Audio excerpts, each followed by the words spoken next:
Bienvenue sur Africa 24 dans cette nouvelle édition du 12-15. Au sommaire de l'actualité, la modernisation de la ville de Ouesso, capitale du département de la Sanga, en République du Congo, frontalière avec le Cameroun. Nous verrons qu'elle tend vers une réelle intégration régionale avec la route Katé-Sembe qui sera inaugurée ce jeudi. Fête nationale de la jeunesse au Cameroun. Dans son traditionnel message à la jeunesse ce mercredi, le président Paul Biya a encouragé ses jeunes compatriotes à s'investir davantage dans les domaines de l'agriculture et des nouvelles technologies de l'information et de la communication. Le Kenya pourrait avoir une capacité de production de 7000 MW par an. Fort de ce constat, la compagnie nationale d'électricité KenGen souhaite accroître la capacité énergétique du pays de près de 500 MW à l'horizon 2017. Infrastructure au Congo. Le président Denis Sassou Nguesso se trouve dans le département de la Sanga pour inaugurer la route Katé-Sembe. Le gouvernement poursuit sa dynamique de développement des infrastructures et notamment routières.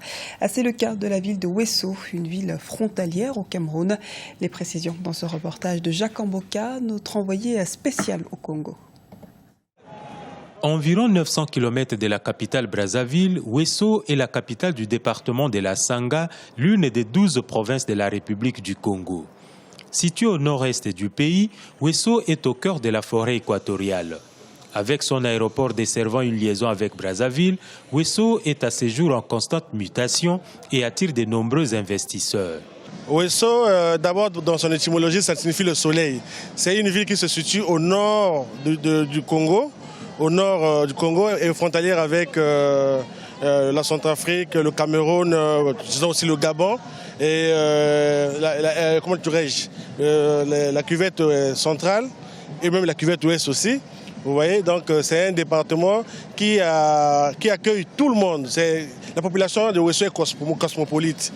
Ici à Ouesso, vous retrouvez l'Afrique en miniature. Ouesso, une ville bien urbanisée grâce au programme d'urbanisation mis en place par le gouvernement congolais. Elle est dotée d'un grand aéroport moderne et des infrastructures routières adéquates qui ont considérablement amélioré les conditions de voyage entre la capitale et cette ville.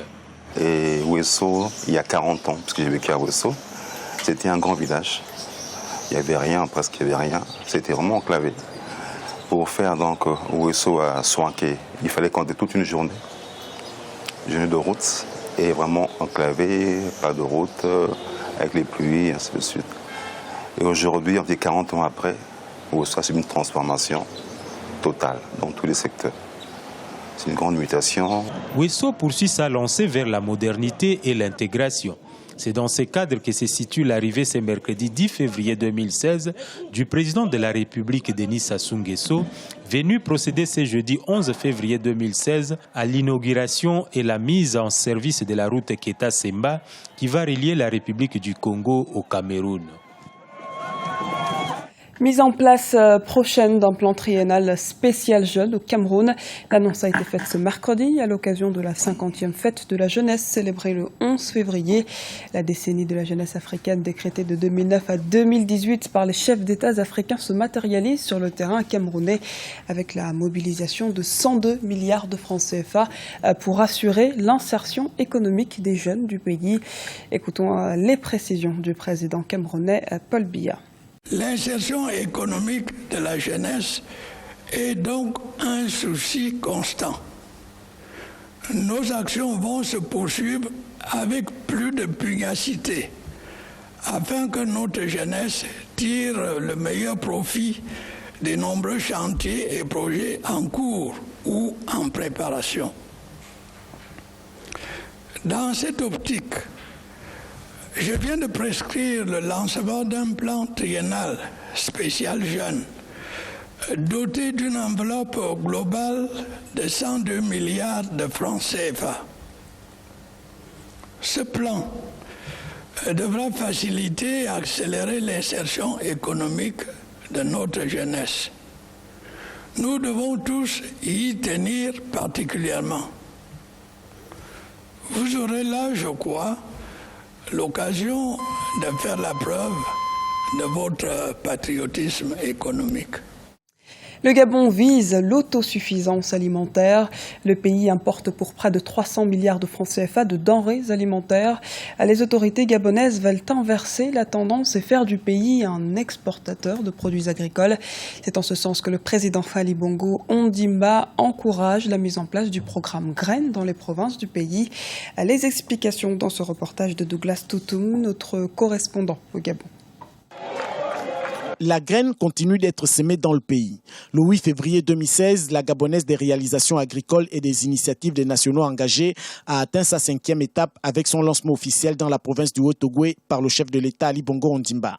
Si la terre ne demande qu'à être exploitée, pour Ali Bongo, elle ne choisit pas de donner son fruit en fonction du statut social de la personne, mais plutôt en fonction de la qualité des mets qu'il exploite, quel que soit le rang social. C'est dans ce sens qu'il s'est engagé à octroyer une subvention de 100 000 francs CFA à chacun des 14 000 coopérateurs ayant déjà adhéré au programme. J'ai le plaisir d'annoncer qu'à compter de maintenant et dès le début de leur engagement dans le programme Graines, les membres des coopératives recevront une avance de 100 000 francs CFA par mois pour faire face aux frais de lancement de leur activité.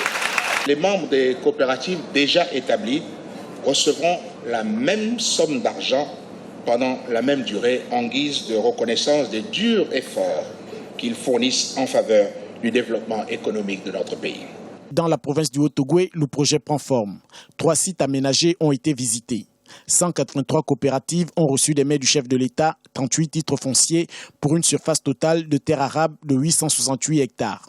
Jusqu'à présent, on est arrivé à 76 hectares déjà plantés. Le Haut-Ogooué, on a retenu 4 cultures. Banane, manioc, piment et la tomate. Comme le chef de l'État a dit, pour qu'on atteigne l'autosuffisance alimentaire. Malgré la crise économique actuelle due à la baisse du baril du pétrole, selon le chef de l'État, le Gabon a les capacités de réduire sa dépendance alimentaire et de devenir autosuffisant. Dans cette optique, les provinces du Wellington et de Langounier livreront leur première récolte issue du projet Graines, à savoir la tomate et le piment, au mois d'avril 2016. Et nous ouvrons notre page sport avec José Douglas, journaliste à la rédaction. Bienvenue José. Bonjour Diarra.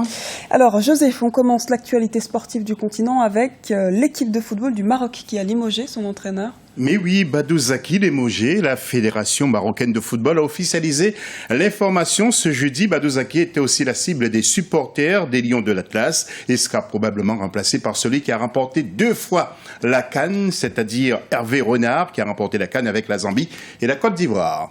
Actualité similaire également en Égypte où c'est l'entraîneur cette fois du Zamalek qui a été démis de ses fonctions. Exactement, et nous allons voir quelques images. Le Zamalek a limogé son entraîneur, l'ancien attaquant international Ahmed Ossam Mido, après une défaite mardi dans le Classico égyptien contre son rival de toujours Al-Ahly, 2-0. Nommé en janvier 2014, Mido, 32 ans, 51 sélections en équipe nationale, a été remplacé par son assistant Mohamed Salah pour un intérim, précise le club Kérout, annonçant aussi par la même occasion le limogeage du directeur sportif Assem Eman. Football toujours, cette fois au Cameroun, où la nomination du président de la FECAFOOT, Tombi Rokoko Sidiki, fait polémique. Exactement, les contestataires du nouvel exécutif de la Fédération camerounaise de football, la FECAFOOT, n'en démordent pas. L'ancien gardien des Lions indomptables, que vous connaissez bien sur notre chaîne, Joseph-Antoine Bell, l'ancien chef du département communication de la FECAFOOT, Abdourahmane Amadou et Emmanuel Loga, de la Ligue régionale littorale, contestent toujours la nomination de Tombi Haroko Sidiki en qualité de président de la Fédération et demandent à la Fédération française de rompre la collaboration avec la FECAFOOT. Mais seront-ils entendus? Vous le savez, Diarra, eh bien que le 30 mai, l'équipe de France rencontrera celle du Cameroun à Nantes. Et puis José, retour sur la victoire de la République démocratique du Congo au CHAN 2016. Et oui, avec quelques images également, le président congolais Joseph Kabila a offert mardi à Kinshasa une 40aine de véhicules tout-terrain haut de gamme aux joueurs de l'équipe nationale de football et à plusieurs responsables sportifs après leur victoire en championnat d'Afrique des Nations. Monsieur Kabila a remis symboliquement les clés de ces véhicules au capitaine des Léopards, Joël Kimwaki, à leur entraîneur et sélectionneur Florent Ibangué, ainsi qu'au président de la Fédération congolaise de football, la FECOFA, Constant Omari, et au ministre des Sports, Denis Kambayi, lors d'une cérémonie de remise de médailles du mérite sportif au palais présidentiel.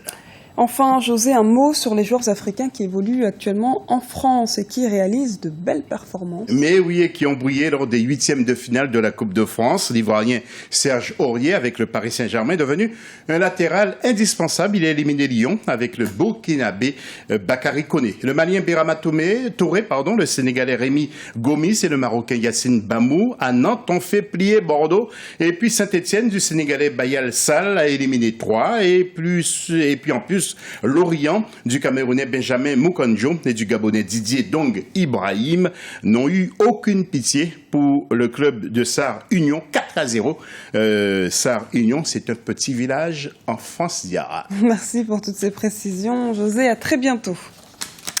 C'était le journal de la rédaction. Merci de nous avoir suivis. À retrouver dans un instant une nouvelle édition de l'actualité sur Africa 24.